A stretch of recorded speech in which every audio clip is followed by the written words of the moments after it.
David Licauco, kinilig at nawala ang pagod sa speech ni Barbie Fortesa. Narito na chika ang kilig na chika natin today. Barbie Fortesa at David Licauco wagi bilang power tandem sa PMPC Star Awards. Napakasaya ng barda na pinangaralan sila bilang power tandem na di naman makakaila na napakalakas nila na sobrang nagpapasalamat si Barbie sa team ng Mara Clara at Ibarra na nabuo ang kanilang love team na Pilay hanggang sa maging barda sila.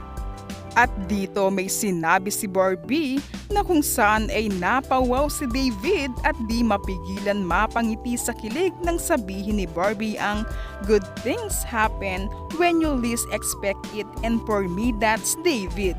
Ayon kay Barbie, ang mga magagandang bagay ay nangyayari raw nang hindi mo inaasahan at para sa kanya ay si David yon.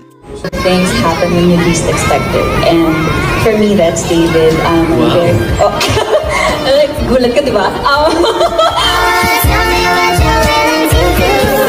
Kilig na kilig si David na di niya inaasahan ang mensahe na yon. Yan ang totoong ngiti ni David na hindi peke.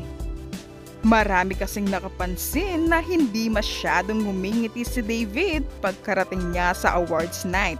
Dahil maraming ganap si David na sunod-sunod, rumampa siya sa bench at kinabukasan naman ay naglaro ito ng basketball na talagang ubos ang energy ni Ginoong David. Pero sigurado naman na nawala ang pagod ni David nang masilayan niya ang ganda ng kanyang binibini na si Barbie Fortesa. Matapos naman makuha ang parangal ng barda ay kapansin-pansin naman na di na mawala ang ngiti ni David sa kanyang mukha. Todo kapit at yakap kay Barbie na parang 2 awards ang nakuha niya, ang trophy at si Barbie Fortesa.